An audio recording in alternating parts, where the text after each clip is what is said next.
बहुत स्वागत है आपका उस कार्यक्रम में जिसका नाम है हे प्रभु आनंद दाता। और इस कार्यक्रम को लेकर अपनी रिएक्शंस, अपनी प्रतिक्रियाएं हमें भेजते रहिए। हमारा व्हाट्सएप नंबर है 7009694440। इस समय हम सभी एक अद्भुत सनातन परंपरा का पर्व, जो पूर्वजों की, पुरखों की स्मृति में प्रतिवर्ष हम मनाते हैं, जिसको हम कहते हैं कि कुछ लोग कहते हैं उसको कड़वे दिन, जबकि ये अभिव्यक्ति मुझे कभी भी अच्छी नहीं लगी कि पुरखों की स्मृति में मनाए जाने वाले इस पर्व को कड़वे दिन क्यों कहा जाए। कड़वे दिन शायद इसलिए रखा होगा, फिर मैं ये भी सोचता हूँ कि चूँकि हमारे पुरखे अब हमारे साथ नहीं हैं, चाहे वो माता पिता हों या दादा दादी हों या नाना नानी हों या और नाते रिश्तेदार संबंधी, जो कई बार उम्र के पड़ाव पर पहुंचकर और कई बार दुर्भाग्य से असमय भी हमारा साथ छोड़ देते हैं, तो उनकी स्मृति में हम प्रतिवर्ष इस पर्व को मनाते हैं और स्मृति करते हैं अपने पितरों की। और पितृ पर्व भी इसको कहा जाता है इसीलिए। और जलार्पित करते हुए प्रतिदिन, चाहे नदियां हों या तालाब हों या घर पर ही लोटे से जल लेकर अपने पुरखों की स्मृति में सूर्य को समर्पित करते हुए उनकी तृप्ति और उनके मोक्ष की हम कामना करते हैं। आखिर इस परंपरा का जो वास्तविक अभिप्राय है, क्योंकि ये तो हो गई परंपराएं जिनको कई बार हम ये भी कहते हैं कि ये एक आपका रिचुअल हो गया, अंग्रेजी में जिसको कहते हैं। लेकिन हर रिचुअल के पीछे एक कहानी होती है जो अक्सर परंपरा बनने के बाद हमारी स्मृति में नहीं रहती है। हम उसको एक परंपरा की तरह अपना लेते हैं कि दीपावली पर दीप जलाना है, मिठाई लानी है, लक्ष्मी गणेश जी का पूजन करना है। लेकिन वास्तविक जो अर्थ है दीपावली का कि तमसो माँ ज्योतिर्गमय, अंधकार से प्रकाश की ओर चले, गहन अमावस्या में, गहन अंधकार में आने वाला ये पर्व हमें जीवन की ये प्रेरणा देता। तो आज समझते हैं हमारे विद्वान वक्ता से, भगवत गीता के अध्येता, मानस मर्मज्ञ प्रोफेसर डॉक्टर सुरेंद्र बिहारी गोस्वामी से, क्योंकि अब सर्व पितृमोक्ष अमावस्या भी बहुत अधिक दूर नहीं है जब हम इस पितृ पर्व को, पितर पक्ष को जिसको हम कहते हैं, अलग अलग शब्द हैं, उसको हम पूर्ण करते हुए पूर्णाहुति देंगे सर्व पितृमोक्ष अमावस्या पर। प्रणाम कर रहा हूँ डॉक्टर साहब, और आज विषय आपके सामने है। आपने बड़े सुंदर मीमांसा की है सारी प्रक्रियाओं में जी। लेकिन इसमें आपकी मीमांसा में एक शब्द को आधार बनाकर अपन इसके दो भाग कर देते हैं। ये परंपरा है, ऐसा प्रचलित लोकमान्य व्यवहार है हमारा, लेकिन ये परंपरा नहीं है, ये वैदिक व्यवस्था है सनातन संस्कृति में। ये जिसको आप अनिवार्यता कहते हैं, अंग्रेजी में क्या कहते हैं, मैंडेटरी। हाँ, तो ये मैंडेटरी है आपके लिए। तो आपको एक बात ध्यान रखना, ये अनिवार्यता है। तो इस अनिवार्यता को जितनी सहजता से लोकमत ने स्वीकार किया, तो उससे इसको एक परंपरा का नाम दे दिया। फिर इसमें एक नाम और जोड़ दिया, पर्व।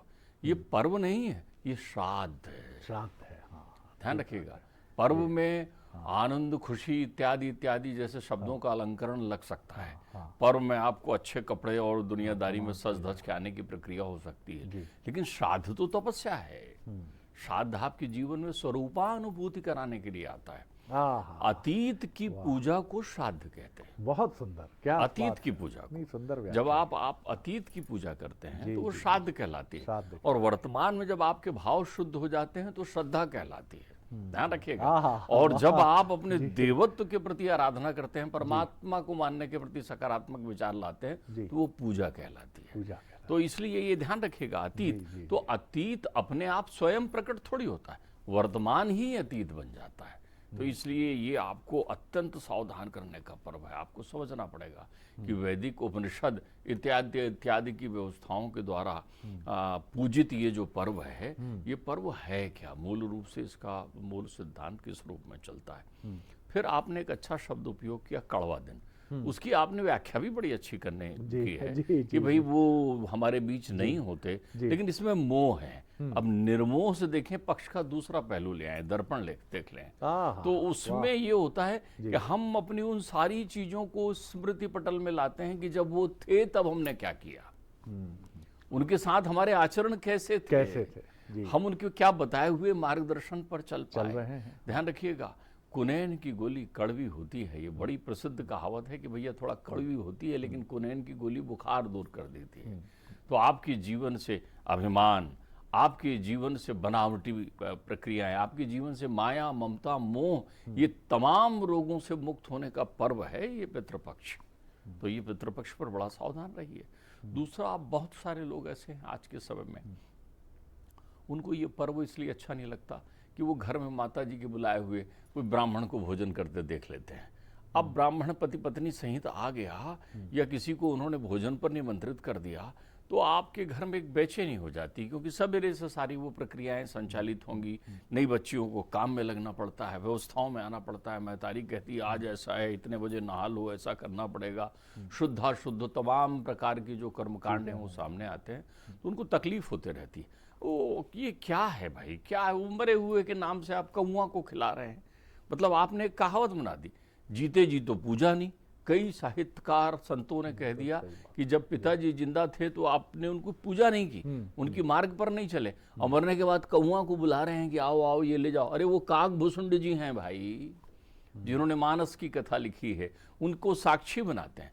विवाह होते समय जैसे ध्रुव तारे की ओर देखकर उनको साक्षी बनाते हैं, वैसे काकभूषुंड जी को बुलाकर कहते हैं कि सुनो, आप तो त्रिलोक में, सचराचर सृष्टि में सब तरफ घूमते रहते हो, कहीं घूमते हुए पितृलोक जाओ और मेरे पूर्वज आपको मिल जाएं तो उनको बताना कि मैं उनके बताए मार्ग पर चल रहा हूं। ये भाव उसके पीछे छुपा हुआ है। और पक्षी से प्रेम करने का अर्थ होता है सचराचर सृष्टि के प्रत्येक प्राणियों के प्रति मैंने सद्भावना बना रखी है। सबसे निकृष्ट पक्षी होता है काग। कौवा जो है पक्षियों में सबसे निकृष्ट माना जाता है। आपने ये कहा कि जो संसार के निकृष्ट से निकृष्ट लोग हैं, निम्न से निम्न लोग हैं, छोटे से छोटे लोग हैं, उनके मध्य मैं प्रीति रखता हूँ। मतलब सर्वभूत हितरता, मैं संसार के सचराचर प्राणियों में सद्भाव रखता हूँ। ये बात आप अपने अंतर्चित्त में स्थापित करते हैं। अब आप देखिए, पितृपक्ष की प्रक्रिया में दो चीजें होती हैं।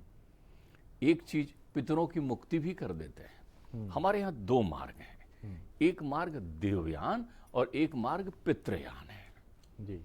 हम जो लोग देवयान मार्ग से जाते हैं उसका अर्थ होता है कि वो आकार उकार मकार को एकत्रित करते हुए ऊर्ध्वगामी होकर सीधा सूर्य लोक से परमात्मा में विलीन हो जाते हैं। उनके प्रति ये भाव रखा जाता है कि अब इनका जन्म नहीं होगा, ये मुक्त हो गए। लेकिन ऐसा कौन कह सकता है संसार में कि मैं देव मार्ग से ही जा रहा हूँ, देवयान से? इसलिए ये मान लिया जाता है कि संसार में प्रत्येक व्यक्ति पितृयान से जाता है। पितृयान का अर्थ होता है वो यहाँ से चंद्रलोक की यात्रा करता हुआ और भ्रमण करते हुए फिर सबसे पहले लोक में पहुँचता है पितरों के लोक में। पितरों के लोक के अधिपति इंद्र भी हैं और सूर्य भी हैं। अच्छा, 12 सूर्य कहे गए हैं, 12 इंद्र कहे गए हैं। तो जो 12 कश्यप से उत्पन्न हुए, धाता विधाता अर्यमा उपेंद्र, 52 भी बने हैं सूर्य। अच्छा, भगवान 52 अवतार सूर्य हैं, विवस्वान जी इत्यादि इत्यादि। इंद्र भी सूर्य हैं जी। तो जो इसके अधिपति हैं इस लोक के, वो अर्यमा हैं। तो अर्यमा अपने आप में इंद्र हैं उस लोक के। तो वो अपने सत्कर्मों और पुण्य कर्मों के फलस्वरूप पितृलोक की यात्रा करते हैं। तो ये माना जाता है कि जब प्राणी संसार छोड़ता है तो सचराचर सृष्टि में वो पिंड के रूप में घूमते रहता है। इसलिए तो श्राद्ध पक्ष में पिंडों की पूजा करते हैं, पिंड दान करते हैं। पिंड ब्रह्मांड का सूचक है। क्या बात, आप बोलचाल में समझिए। हाँ, जैसे गोल ब्रह्मांड है वैसे वो एक ब्रह्मांड का भी सूचक है। पिंड जो है वो स्वराज आत्मलिंग का भी सूचक है, वही आत्मा है। आत्मा का स्वरूप भी गरुड़ पुराण में पिंड की तरह बताया गया है। अंगूठे के आकार का होता है आत्मा। जब शरीर छोड़ता है तो उसकी आकृति अंगूठे की तरह होती है। फिर वो नाना प्रकार के संस्कारों से सूक्ष्म शरीर प्राप्त करता है, क्योंकि उसके पास मन बुद्धि चित्त होता है। उसके मन में वो बात होती है, क्योंकि जब उसकी नींद सी खुलती है मृत्यु से जागने के बाद, तो वो तंद्रा से जागता है तो ढूंढता है उस सूक्ष्म तत्व में उसे अनुभूति तो सब होते रहती है, लेकिन ना वो स्पर्श कर सकता, ना बोल सकता, ना देख सकता, क्योंकि पंच तत्व से मुक्त हो चुका होता है।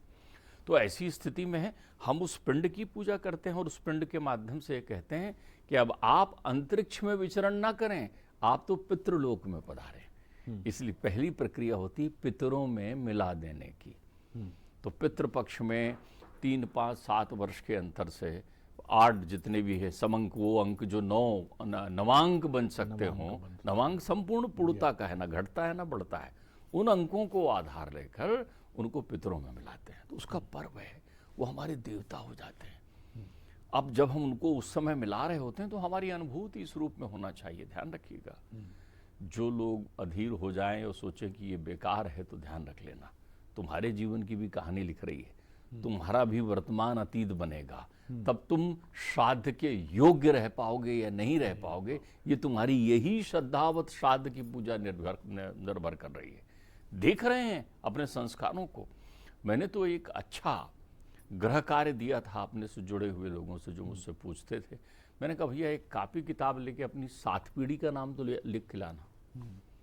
अब आप नहीं लिख पाएंगे तो आप इसलिए ये खोज करने का समय है। आप सोचिए, आप अपन वो जो बुजुर्ग प्रत्यक्षता संसार में है, जिन पर हमारी पिछली बार कई बार बात हुई है कि उनकी सेवा करने का ये पर्व है, उनके स्वास्थ्य लाभ देखने का ये पर्व है, उनके तमाम समस्याओं से उनको मुक्त करने का ये पर्व है, स्वजन संगी साथी बंधु बांधव कुटुंब के साथ इकट्ठे होने का ये पर्व है। पूछो, ध्यान रखो, चाहे वो अमीर रहे हो या गरीब रहे हो, उनके जीवन की कहानी रही है। चाहे वो गुणवान रहे हो या अवगुणी रहे हो, तो भी उनके जीवन की कहानी रही है। एक रोने लगा अपने पितर को पिंडदान करते समय। मैंने कहा क्यों, तुम्हारे अश्रु क्यों निकल रहे हैं? बोले मेरे पिताजी ने बहुत संघर्ष किया शराब छोड़ने के लिए, वो आखिरी तक नहीं छोड़ पाए, इसके कारण ही उनका लीवर खराब हुआ और उन्होंने शरीर त्यागा। लेकिन मैंने उनका संघर्ष देखा था। वो मुझसे कहते थे कि बेटा मैं इसे छोड़ना चाहता हूँ लेकिन जीत नहीं पा रहा। वो भी कहानी याद करने का विषय है कि कहीं तुमने तो ग्रहण नहीं कर लिया है। उनके गुण ही तुम्हारे जीवन में आए हैं, तुम उनके अवगुण पर चल रहे हो। लीके लीके सब चले, लीके चले कपूत, और लीक छाड़ तीनों चले सायर सिंह सपूत। वो प्रसन्न हो रहे हैं ये सोचकर कि मेरा पुत्र कर्मवान हो गया है, मेरा पुत्र आलस्य का त्याग कर दिया है, मेरा पुत्र में निद्रा के प्रति वैर जागृत हो गया है, मेरा पुत्र पुरुषार्थी हो गया है, मेरा पुत्र परम शांत हो गया है। पुत्र शब्द कह देने से पुत्री उसमें समाहित है। अपने संतानों को उस रूप में देखकर वो प्रसन्न होते हैं। तो ये उसका पर्व है। हर प्रत्येक पुरुषार्थी व्यक्ति को अपने पितरों को याद करना चाहिए। सुषुप्त नहीं है, पशु नहीं है। और जो याद करने से रह गए तो ध्यान रखिए, ऐसी अमावस्या भी आती है हमारी संस्कृति में जो पूर्णिमा का संदेश लेकर आती है, और वो है पितृमोक्ष अमावस्या। वहां अंधकार तो व्याप्त होता है, लेकिन तेरे अंतर्चित्त में पूर्णिमा जागृत हो जाती है श्राद्ध के कारण। वाह वाह, तो पूर्ण हो जाता है अपने आप में। तब तू अपने पिताजी के पास कह सकता है पूर्णमदः पूर्णमिदं पूर्णात् पूर्णमुदच्यते। ये भावना के साथ उनकी आराधना कर सकता है। इससे कोई वंचित नहीं है। जब ईश्वर यहाँ मानवीय लीला करने आते हैं तो वो भी इस कर्तव्य को करते हैं। राम ने भी श्राद्ध किया, कृष्ण ने भी श्राद्ध किया। उनकी व्यवस्था है, पुराणगत इतिहासगत इसका उल्लेख है कि किसने कहाँ श्राद्ध किया। राम के श्राद्ध की तो अतुलित व्यवस्था है, अतुलित कथा है। गया जी में अपने वनवास काल में भ्रमण करते हुए जब सीता के साथ राम पहुँचे, लक्ष्मण थे साथ में, तो वहाँ पहुँचे तो वहाँ पर जो है फाल्गु नदी के किनारे रुक गए। वहाँ हमारी, चूँकि जो दर्शक मैं यहाँ स्पष्ट कर दूँ जिन्होंने हमें और सुना है और चीज़ों में, तो हमने इसमें पितृपक्ष पर बड़ी अच्छी बात कही। आपकी YouTube साइट पर जाकर वो देख सकते हैं, क्योंकि समय कम होता है और हमें बहुत बात करनी होती है, तो उन चिंतनों को वो देख सकते हैं उसमें। तो आप समझिए कि जब वो वहाँ पर पहुँच गए फाल्गु नदी के तट पर, और विष्णुपाद गदाधारी के दर्शन करते हुए आनंदित वहाँ हो गए, और हुआ कि पिताजी का श्राद्ध करना है। तो वनवासी हैं, कुछ नहीं है पास में, तो वो कहते हैं लक्ष्मण चलो अपन कुछ व्यवस्था करके ले आए, कहीं चलते हैं, कुछ मांगते हैं, और वहाँ से कुछ अनाज मिल जाता है, कुछ तो उससे पिंड बना लेंगे, और पिंड बना करके यहाँ पिताजी को पिंड दान करेंगे। तो वहीं सीता को बैठा देते हैं फाल्गु के तट पर। तभी आकाशवाणी होती है। ध्यान रखिएगा, ये आकाशवाणी केंद्र ऐसे ही नाम नहीं रखा गया है। जैसे आप यहाँ, हमारे यहाँ प्रत्येक शब्द अतीत से बड़े सुंदर अर्थ लेके आए हैं, तब उस काल में और बहुत काल तक और वर्तमान में आपके अंतर मन में आकाशवाणी होती है। जब भी आप कुछ गलत कर रहे होते हैं तो एक आकाशवाणी गूंजती है ना शून्यता के साथ कि ठहर जा, ये दुराचार है, ये दुष्टता है, ये शुभता है, ये अच्छा है, चल इसकी मदद कर।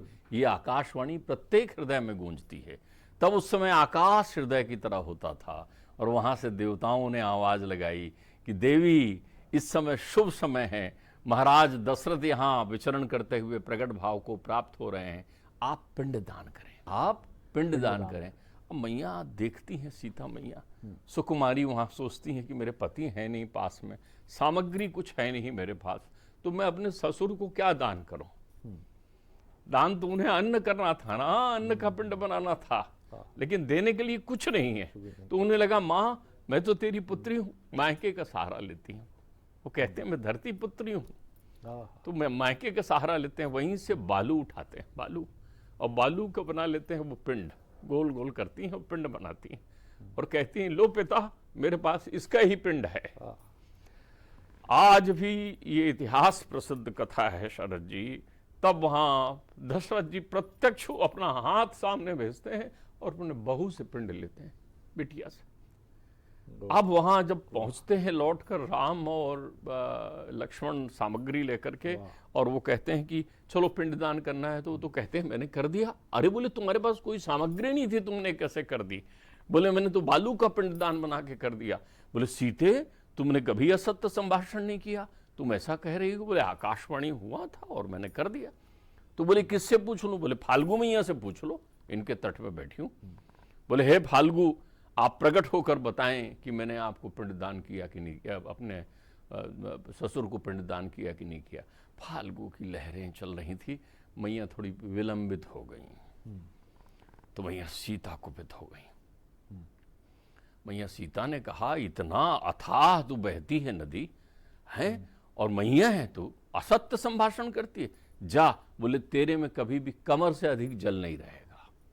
आज भी फाल्गु अथाह लगती हैं, लेकिन इधर से उधर पार हो जाइए हंसते हुए, कमर से ज्यादा पानी नहीं रहता फाल्गु में। तब गो माता प्रकट होकर आई, वहां जो बैठी हुई थी उन्होंने राम से कहा कि हे राम, इस सीता ने मेरे सामने पिंडदान किया है। देवताओं ने पुष्पों की वर्षा की वहां से। तो मैया ने गो माता की परिक्रमा की और कहा कि मैया तुम्हारे में 36 कोट की देवता विराजें, तुम्हारी जगह जगह पूजा हो, तुम जगत की माँ की तरह कहलाओ, तुम्हारा दुग्ध अमृत की तरह हो। ये पिंडदान किया, कृष्ण ने पिंडदान किया, युधिष्ठिर ने पिंडदान किया, किसने पिंडदान नहीं किया? अगर ये परंपराएं होती तो उस इतिहास काल से नहीं चली आई होती।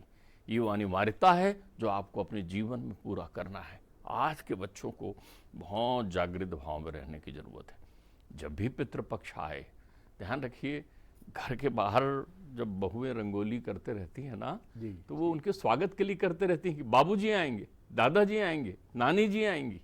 हमारे यहाँ तो एक तिथि नवमी की ऐसी बनी है जिसे मातृ नवमी कहते हैं। आपको अगर मालूम नहीं है कि आपकी माता जी आपके कौन गए हैं, मातृ नवमी को करिए। सर्वपितृ मोक्ष अमावस्या को जितने भी लोग आपसे जुड़े हुए हों, जानते हो न जानते हो, आपको मालूम है नहीं मालूम है, सबके नाम से केवल एक मानसिक संकल्प लेके पिंडदान करिए और सूर्य को अर्घ देते हुए कहिए कि उन्हें देवयान पथ से मुक्त कर दीजिए, ताकि सचराचर सृष्टि में फिर उल्टे लटक कर उन्हें मृत्यु लोक में ना आना पड़े।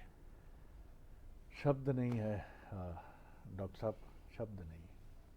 आपको जब भी सुनता हूँ मैं, ऐसी भावानुभूति उस तरफ बैठे दर्शकों की होगी। ईश्वर ने आपको अद्भुत विधा ही नहीं दी, आपको भावना का वो एक संचालन का गहरा भाव दिया है कि आप हमें ले जाते हैं वहाँ। जब आप कह रहे थे, मैं फाल्गु के किनारे पे था और कल्पना करके मैं क्या कहूँ, सिहर उठता हूँ कि माँ सीते किस भावना से बालू के पिंड, रेत के पिंड बनाकर प्रस्तुत कर रही हैं और चराचर जगत पुष्प वर्षा कर रहा है। गौ माता प्रकट होकर ये कहती है कि नहीं नहीं, इन्होंने ऐसा किया, मैं प्रत्यक्षदर्शी हूँ। भगवान कृष्ण ने किया, भगवान राम ने किया, पितृतर्पण युधिष्ठिर ने किया।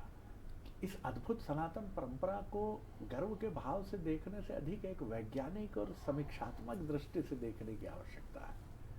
हम लोग कई बार भावावेग में यही मान लेते हैं कि ये सनातन परंपरा के अनुयायी यशोगान में जुट जाते हैं। नहीं साहब, डॉक्टर साहब को मैं जब सुनता हूँ तो मुझे लगता है बाप रे बाप, क्या विज्ञान है ये। और ऐसे कितने लोग अब शेष हैं हमारे पास जो उस विज्ञान को मुखाग्र करके, मैं क्या कहूँ, मतलब इसको तो डिजिटाइजेशन कर लीजिए, इसको तो कहाँ कहाँ ले जाइए, इसको तो पूरे किस रूप में आप प्रकट करते रहिए, क्योंकि ये आपका अतीत है जो वर्तमान और भविष्य बनकर प्रस्फुटित होता है।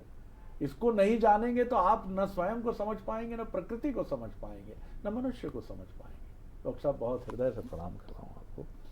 अगले एपिसोड में एक और विषय लेकर उपस्थित हूँ।